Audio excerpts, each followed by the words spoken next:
remarqué que depuis ces 10 dernières années, l'enseignement n'a pas vraiment évolué. Vous savez, on est dans le domaine informatique et les choses vont très vite. Lorsqu'un enseignant ne se recycle pas lui-même, après il a du mal à bien former les étudiants parce qu'il n'enseignera que ce qu'il sait. Voilà. Donc du coup, nous on part sur le principe selon lequel on va inviter les étudiants à apprendre d'eux-mêmes en essayant de mettre à disposition toutes les ressources. Pas toutes les ressources, mais les quelques ressources que nous pouvons pour qu'ils puissent apprendre d'eux-mêmes. Et en fait, c'est lorsqu'on était en train d'essayer de concevoir ce projet-là qu'on s'est rendu compte qu'il y avait déjà une école, nos grands frères, qui nous avaient déjà devancé, et qui était l'école 42. Donc du coup, on a appris d'eux, on a regardé les vidéos, on a visité le site, on a décortiqué, on a vu ce qu'on pouvait prendre à notre niveau aussi. Et puis voilà, ceci donne le résultat que vous pouvez voir aujourd'hui. Donc comme je disais, nous avons une capacité de 50 machines et on a lancé le test en décembre. Donc depuis janvier, effectivement, on a commencé et les étudiants sont constitués en groupes. Donc il y a différents groupes et chaque groupe, en fait, ils ont pour target en fait de s'entraider. Donc on leur demande par exemple pour le mois de janvier d'apprendre un langage ou une technologie. Donc ils apprennent pendant tout le mois. En fait, comment est-ce qu'ils apprennent? On a un cloud, un serveur sur lequel se trouvent tous nos cours. Donc ils viennent vraiment comme ils veulent, quand ils veulent, ils apprennent d'eux-mêmes, ils essaient d'échanger, de partager. Et puis à la fin du mois, on essaie de faire des évaluations. Mais nos évaluations sont sous forme de projets concrets. Donc par exemple, vous avez appris le langage Java, on vous demande de réaliser quelque chose en Java, quoi. On ne va pas venir vous dire qui a fait ci, etc. Non, c'est vraiment quelque chose de concret que vous devez réaliser. Donc janvier, février, donc ils ont eu le temps d'apprendre, je crois, Python, HTML, CSS, PHP, on a vu aussi des frameworks, JavaScript, tout ça. Donc en gros, c'est un peu comme ça que nous fonctionnons à l'AM. Voilà.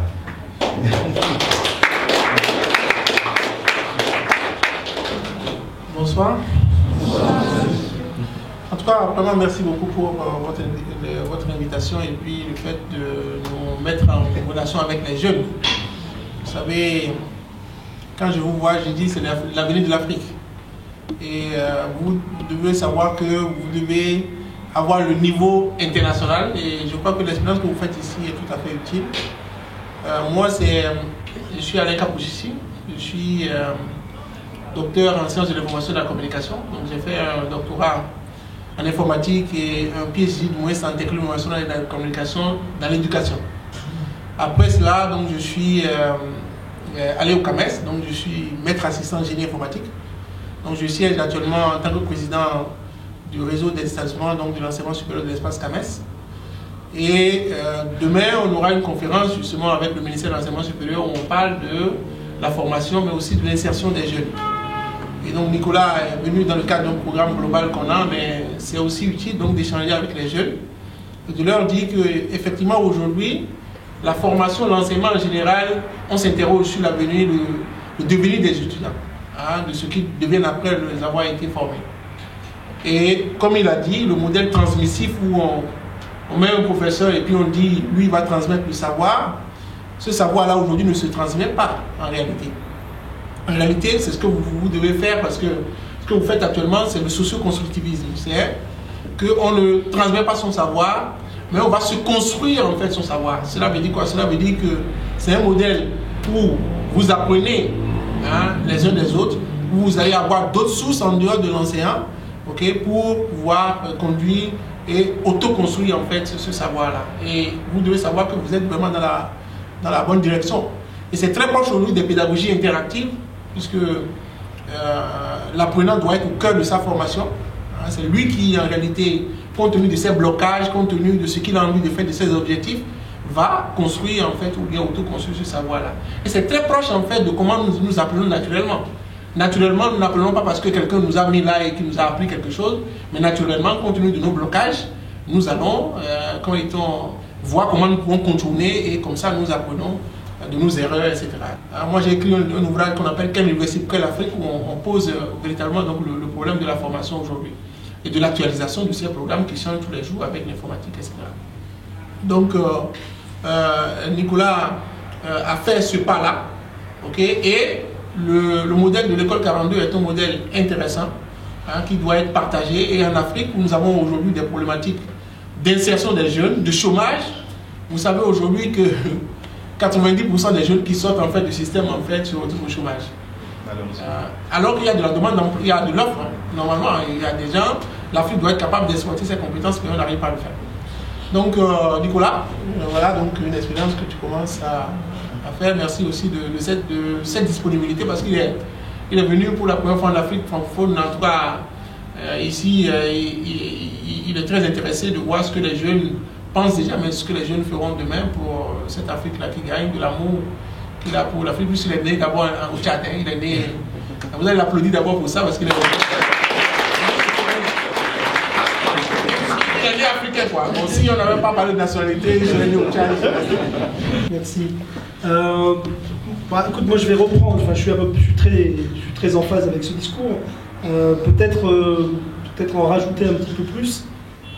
Moi, je crois qu'on est dans une situation où le fait de savoir, parce qu'on parle beaucoup de savoir, moi je pense que le fait de savoir est plutôt un handicap qu'un avantage. C'est-à-dire que celui qui sait est en situation de problème parce qu'il sait des choses qui seront très vite fausses. Et souvent, en tant qu'être humain, on a vraiment du mal à se débarrasser de ce qu'on sait. C'est-à-dire que quand on sait quelque chose, on a toujours tendance à vouloir utiliser ce qu'on sait plutôt que de le remettre en cause. Et notre métier d'informaticien, moi à l'origine, moi je ne viens pas du tout de l'éducation. Moi j'ai un doctorat de physique de Stanford, et après j'ai monté des entreprises, essentiellement dans l'informatique. Et donc j'ai fait la majorité de ma carrière à faire de l'informatique et surtout de la sécurité informatique. Et la première chose qu'on apprend, c'est que chaque fois qu'on croit qu'on sait un truc, ça va être faux vite. Et la première qualité qu'on a finalement en tant qu'informaticien, c'est la capacité à oublier. Si vous pouvez oublier ce que vous savez, vous serez un bien meilleur informaticien que celui qui n'arrive pas à le faire. Et on va même plus loin. Moi je dis à mes étudiants, quand ils arrivent le premier jour où ils arrivent à 42, on leur dit apprendre, mémoriser de la donnée, c'est inutile, c'est dangereux et ça rend idiot. Okay. Donc aujourd'hui, votre valeur à vous, elle n'est pas du tout dans ce que vous savez, elle est dans votre imagination, dans votre capacité à inventer quelque chose de nouveau. Demain, et quand je dis demain, c'est dans pas longtemps, tout ce qui est faisable de façon avec de la connaissance plus de la déduction, les ordinateurs sauront le faire. Okay. Ils savent déjà le faire dans la majorité des domaines. Tout ce qui est répétitif, des robots pourront le faire. Okay. Donc nous, êtres humains, on n'a qu'une seule valeur, c'est la créativité et la capacité à co-inventer et à avoir de l'empathie avec les autres. Vous devez développer toute votre capacité autour de ces deux axes qui sont comment je me rends créatif. Et ce qui est intéressant quand vous apprenez un langage, c'est pas le langage, c'est que vous ayez été capable de l'apprendre. Parce que demain, dans 3 ans, 4 ans, ce que vous serez en train de faire, ça ne sera certainement pas ce que vous avez appris aujourd'hui.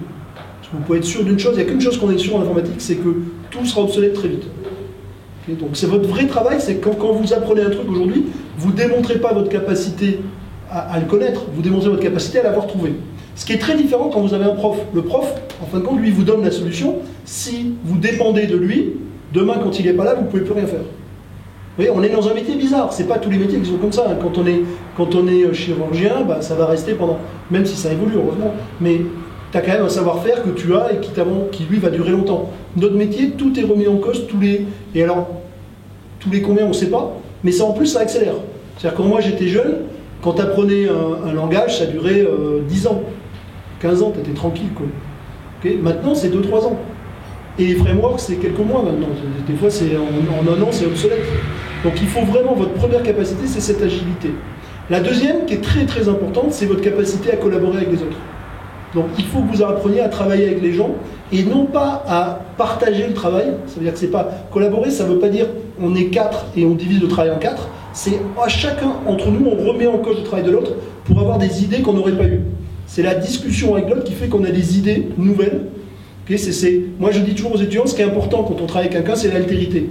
Plus on travaille avec quelqu'un qui est différent, plus ça permet d'aller loin. Par contre, tu ne peux pas créer quelque chose de nouveau si tu es d'accord. C'est parce que tu n'es pas d'accord, parce que tu discutes, parce que tu dis ah, maintenant je comprends pas, je suis pas d'accord, mais tu veux faire ça, maintenant je suis pas, machin, qu'à la fin on va trouver une idée qui permet de dépasser les deux. Okay, donc il faut que vous preniez l'habitude de, collaborer, et plutôt d'aller vers les gens qui ne sont pas les gens avec qui vous êtes d'accord. Enfin, en tout cas, pas ceux qui apportent quelque chose de nouveau par rapport à vous.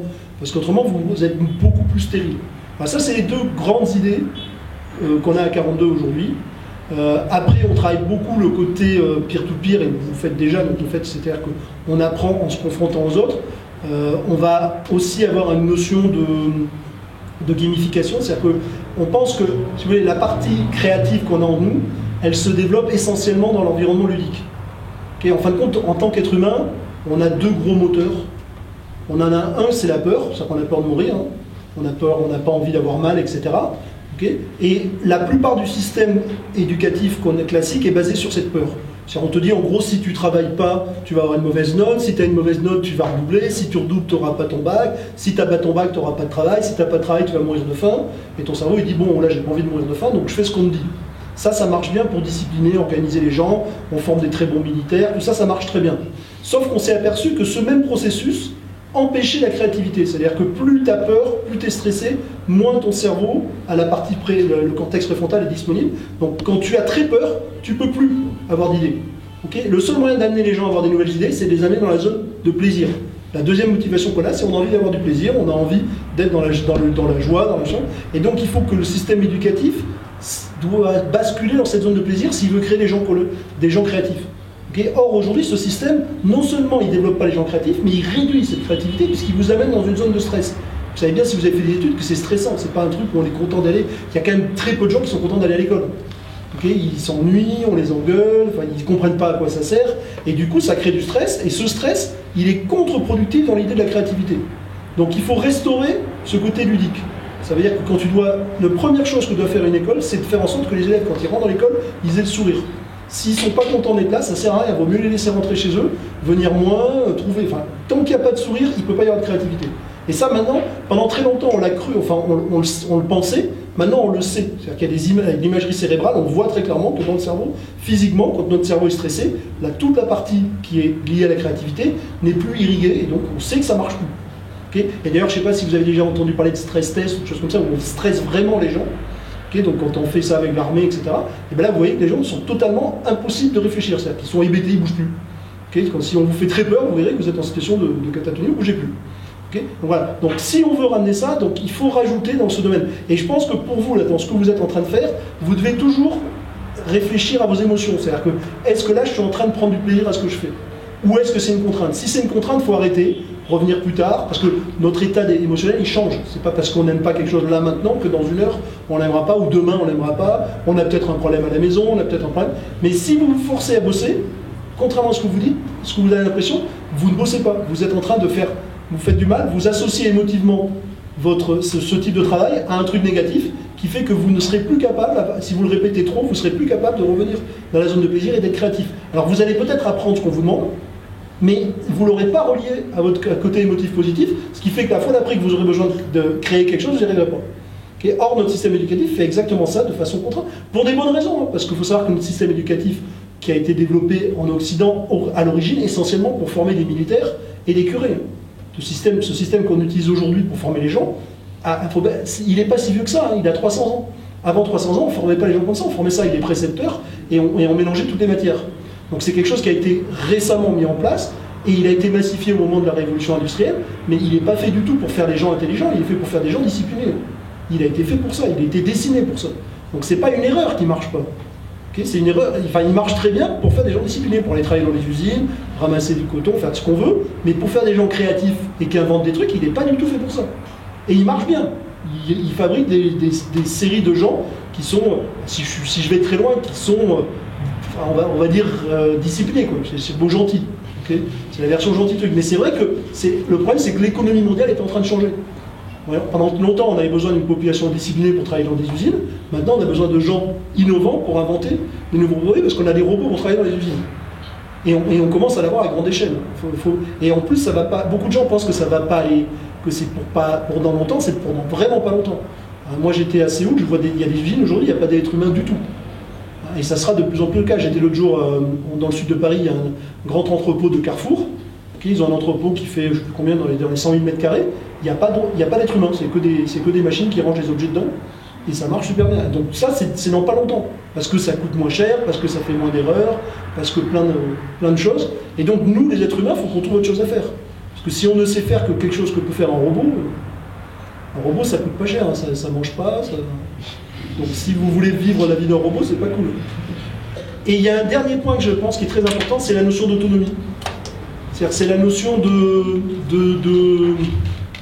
d'être capable finalement de se donner un but dans la vie. C'est-à-dire de ne pas faire ce qu'on attend de toi, mais de se dire, voilà, moi j'ai envie de faire ça, et je vais faire ce qu'il faut pour y arriver, pour X ou Y raison. Vous savez, moi, quand j'ai créé mon entreprise à 19 ans, je n'avais pas de diplôme. Ok? Et c'est important en fait de savoir que le diplôme il est important, mais ça ne vous empêche pas de faire quoi que ce soit. Ça c'est la première chose que vous devez savoir. J'ai créé mon entreprise et je l'ai développée. C'est après que j'ai repris les études pour faire un diplôme. Mais aujourd'hui, je viens un peu devant même le système du CAMES pour dire qu'on est en déphasage. En Europe, il y a les systèmes qu'on appelle les systèmes de validation des acquis de l'expérience professionnelle. Ok? Et de plus en plus aujourd'hui, le CAMES même, qui est le Conseil africain majeur pour l'enseignement supérieur, intègre ça. Okay? Que si vous avez une compétence réelle, okay, il y a la possibilité en fait que vous puissiez le valider en fait contre un diplôme. Ça c'est le premier aspect. Le second aspect c'est la mise en œuvre du LMD, le système licence master doctorat qu'on a adopté depuis quelques années déjà dans l'espace CAMES. Et dans ce système-là également, les aptitudes professionnelles sont mises en avant. Ça veut dire quoi? Ça veut dire que si demain on parle avec notre nombre, qu'il y a des étudiants qui ont des certifications, bien qui ont appris des langages, des choses très correctes, on peut les valider, les intégrer dans le système normal et leur donner des crédits par rapport à ça. Donc il n'y a aucun problème et après ils peuvent faire leur licence s'ils ont envie. S'ils perçoivent en fait ça comme un blocage. Et donc votre pédagogie, la manière dont vous travaillez aujourd'hui, prend en compte ça. Résolution de problèmes, créativité, innovation, collaboration, communication. Et je pense que dans toutes les activités que vous faites aujourd'hui, ça prend en compte ça. En tout cas, nous, on est très heureux de venir vous voir. Okay? Et ce que je peux vous dire, c'est qu'aujourd'hui, la variation des acquis de l'expérience, c'est quelque chose qui va venir très très rapidement. Ça, c'est le premier élément. Le second élément, et je pourrais échanger avec vous, on a créé une chaire UNESCO sur les TIC en Afrique de l'Ouest. Et cette chaire UNESCO permet de donner des qualifications.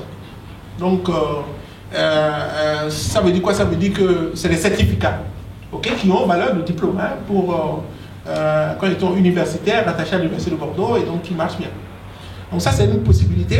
Après il y a le fait donc qu'on puisse faire la validation des crédits. Ça veut dire quoi? Ça veut dire que elle dit je maîtrise Java. Elle dit j'ai fait tant. Donc dès lors qu'elle dit ça, il y a un processus de certification qui permet de valoir un diplôme. Par exemple ici nous en Côte d'Ivoire, nous, on a une licence professionnelle reconnue par l'État, signée par la ministre de l'Enseignement supérieur, qui est reconnue au niveau du CAMES. Ça veut dire quoi? Ça veut dire qu'à partir du moment où vous avez fait des preuves, il y a la possibilité de prendre une cohorte et de leur donner des certifications pour qu'ils puissent avoir une licence professionnelle. Il n'y a aucun problème par rapport à ça. Ce qui est important, c'est d'avoir des gens convaincus comme moi, dire vous vous trompez par rapport au modèle avant. Parce que le modèle d'avant, c'est un modèle qui va disparaître de toute façon. Et avant, si c'est quelqu'un qui n'a pas de diplôme, mais qui n'a pas de doctorat, qui n'est pas dans le système, ils vont dire non, c'est parce qu'il n'a pas de diplôme qu'il le dit. Vous voyez, c'est pourquoi des gens comme moi sont allés faire du moins leur diplôme et disent bon, maintenant, on peut parler le même langage. À 42, on a 40% des gens qui n'ont pas le bac. Le salaire moyen de sortie des étudiants de 42, c'est 50 000 € par an. Okay, alors, ça fait beaucoup par rapport à ici, mais c'est déjà 30% au-dessus des meilleures écoles françaises. 30% de nos étudiants créent des entreprises. Et c'est pas un miracle, c'est juste, en réalité, la seule chose qu'on fait, c'est ce que vous avez dit, on libère la créativité de gens qui sont enfermés dans un système qui est fait pour la réprimer. Okay? Or, on en a besoin. C'est pas juste non plus sympa pour les étudiants. 42, c'est pas une initiative qui est faite pour aider les étudiants. 42, ça a été fait par un entrepreneur, qui est Xavier Niel, qui est quelqu'un qui est très riche. Ça a été fait pour aider les entreprises, parce que les étudiants ne trouvent pas de travail, mais les entreprises ne trouvent pas non plus de talent. Et c'est un cercle vicieux. S'il n'y a pas de talent, il n'y a pas de travail, vous n'avez pas de valeur, donc vous ne créez pas de travail, donc vous ne trouvez pas de talent, enfin, c'est un cercle vicieux. Et à un moment donné, il faut casser le cercle. C'est ce qu'on est en train d'expliquer. C'est vous qui pouvez le casser. Parce que demain, vous allez avoir des idées, vous allez avoir du talent. Okay, une partie d'entre vous va aller travailler chez Orange et compagnie, mais une autre partie va créer des boîtes qui vont créer de la valeur et de nouveau recruter des gens sans diplôme. C'est ça qui va changer le truc. Aujourd'hui, la première entreprise qui a été vendue à Station F, elle est faite par des étudiants de 42. Ils ont monté un truc. 3 étudiants. Une jeune fille qui était coiffeuse, un garçon qui était pâtissier, et le troisième, il faisait une école de commerce. Ensemble, ils ont monté une boîte, et en 3 ans, ils ont vendu 20 millions. d'euros. Passez la barre. C'est une boîte qui fait des chatbots et ça a été vendu à SAP, une boîte allemande. Voilà, c'est ça votre métier. Votre métier, c'est de créer de la nouveauté. C'est pas juste de coder ce qu'on vous demande. Okay. L'informaticien, c'est pas un métier où on prend un cahier des charges et on traduit. C'est un métier où on invente ensemble les choses. C'est ça votre métier. Votre métier, c'est voir une boîte qui a un problème et lui dire voilà, j'ai une solution pour que tu fonctionnes mieux. Et si vous faites ça, vous verrez, vous créerez de la valeur. Et non seulement vous en créez pour vous, mais vous en créez pour tous les gens autour. Parce que dans un écosystème, on est tous encastrés les uns des autres. C'est pas toi qui vas gagner parce que en faisant perdre le voisin. Vous gagnerez que si vous faites gagner tout le monde. Parce que chacun va reconnaître la valeur des autres. Et c'est ça qui fait qu'à la fin on est fort. C'est pas parce que personne n'est fort tout seul. Vous êtes fort parce que vous connaissez machin. Peut-être demain tu seras dans une boîte et on va te poser une question, tu ne sauras pas répondre. Tu appelleras un de tes potes ici en disant tiens lui, je savais qu'il savait ça. C'est ça qui fait qu'on est fort. Parce qu'ensemble, et peut-être que si aucun de vous le sait, vous vous mettrez à 4 et vous inventerez la solution. Voilà, c'est ça votre métier. C'est pas juste une somme de connaissances, parce que dans 10 ans, personne n'est capable de dire ce qu'il faudra savoir. Et quand je dis 10 ans, je suis gentil. Dans 5 ans, on ne sait pas. On est dans un métier qui change tout le temps. Il faudra s'adapter à tout ce qui va arriver autour, à quoi va ressembler la Côte d'Ivoire dans 5 ans, personne ne sait. À quoi va ressembler le monde. Est-ce qu'il y aura des robots partout? Enfin, on ne sait pas. Et on est sûr que ça va beaucoup changer. Votre métier à vous, c'est d'être capable de fabriquer ce changement et d'être capable de participer à cette création en permanence. Et vous avez vraiment de la chance parce que vous sortez d'un système qui effectivement est très répressif pour la créativité. Et donc vous avez non seulement de la chance, vous avez aussi une responsabilité du coup. Parce que ça veut dire que c'est à vous de le faire. Et personne ne pourra le faire à part vous. Okay, vous êtes 50, et sincèrement à 50 on peut changer beaucoup de choses. Quand on a démarré, j'ai démarré Epitech, qui est aujourd'hui classé dans les 3 premières écoles en France, hein, on était 25. Okay, aujourd'hui, tous les ans, il y a 2000 étudiants qui sortent d'Epitech et qui vont dans toutes les plus grandes boîtes du monde. Vous voyez, vous êtes 50, dans 10 ans, vous pouvez être dans toutes les boîtes innovantes d'Afrique. Et changer vraiment le jeu autour de vous. En fait, quand vous allez dans une entreprise pour être salarié, on vous demandera votre CV. Si vous vous positionnez dans l'entreprise comme un prestataire, on ne vous demandera rien du tout. Je ne sais pas si vous m'avez compris. Ouais, juste des books. C'est-à-dire que si, admettons par exemple que tu viennes dans l'entreprise pour être, par exemple, le DSI, on va te dire est-ce que tu as une licence, tu as un master, etc. Si tu dois faire la même prestation pour l'entreprise en tant que consultant extérieur ou bien en tant que quelqu'un qui a créé sa boîte, qui offre le même service, on te demandera aucun diplôme.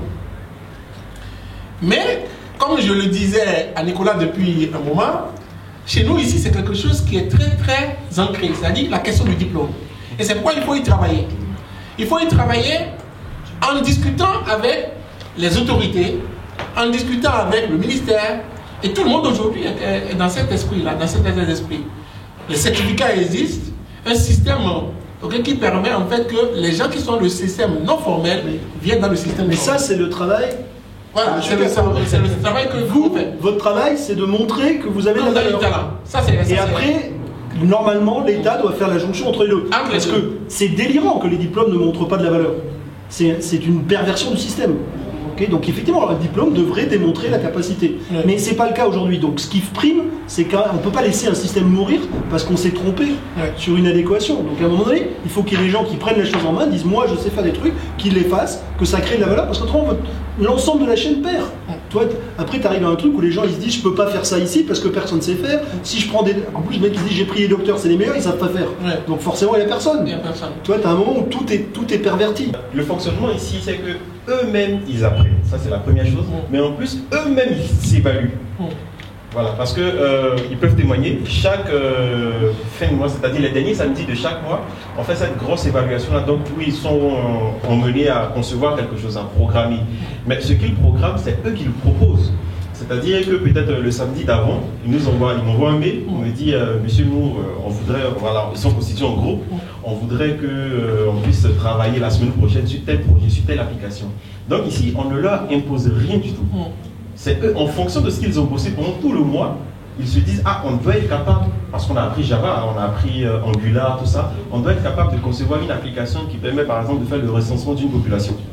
Voilà. Donc du coup moi je reçois plusieurs projets comme ça, on fait un choix et puis après ils travaillent là-dessus.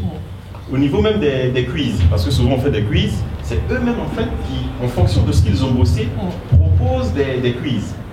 Donc nous, en fait, finalement, moi, mon travail, c'est de faire des sélections, de dire, ok, je prends ça, ça, ça, et puis vous encore, vous apprenez. Dès le départ, je pense que j'ai été clair avec eux. On leur a dit, ici, on ne donne pas de diplôme. Et on ne vous garantit pas un emploi. On ne vous dit pas, dès que vous sortez d'ici, automatiquement, vous serez embauché ici. Non. Ce qu'on veut, ce qu'on voudrait en tout cas, c'est que vous puissiez entreprendre, créer, fabriquer quelque chose. À la limite, on veut bien se transformer en incubateur plus tard. Faire en sorte que, voilà, vous finissez votre formation, vous venez nous dire, ah, on a pensé à telle application, on a pensé à tel jeu, on a pensé à telle solution et tout. Et nous, on essaie de voir, parce qu'on sait qu'en fait, en Afrique, l'une des difficultés qu'on a, c'est les finances. Vous pouvez avoir de très beaux projets et tout, mais si vous n'avez personne pour vous accompagner, c'est compliqué.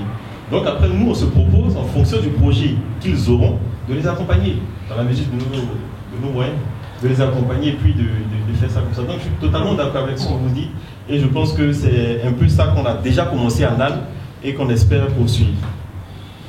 En tout cas, moi, je tiens à vous féliciter, féliciter pour l'initiative. Vous savez, c'est pas tout le monde en fait qui a envie de changer les choses. Quand vous commencez quelque chose, vous êtes le premier à le dire. Vous savez, Galilée, il est parti à cause de ça. Il est pourtant, mais il a été. Et c'est ça un peu. Le principe, lorsque vous êtes pionnier dans quelque chose, on doit vous accompagner. Et notre action, c'est d'abord de venir vous saluer, vous féliciter et vous dire de ne pas vous arrêter en si bon chemin, et de dire aux étudiants que vous êtes des ambassadeurs. Mais il faut de l'engagement, de l'organisation et des personnes donc sur votre chemin pour arriver à construire ça. Vous avez du talent, et est-ce que vous devez mettre en valeur? Ce serait mon mot de fin. En tout cas, ça a été un grand plaisir pour moi de venir vivre cette expérience avec vous. Merci. C'était aussi un grand plaisir, et puis on va vous applaudir tous les deux parce que je pense que c'est vous qui allez faire la suite. Vraiment, au nom de tous mes étudiants et de toute l'équipe de NAL, nous vous remercions parce que c'est pas toujours qu'on reçoit un très grand entrepreneur, le cofondateur de l'école 42, donc c'est beaucoup inspiré, je l'avoue. Et merci encore. Je pense que on va peut-être plaider pour qu'il revienne encore de temps en temps, nous dire un petit bonjour comme ça. Ok? Merci bien.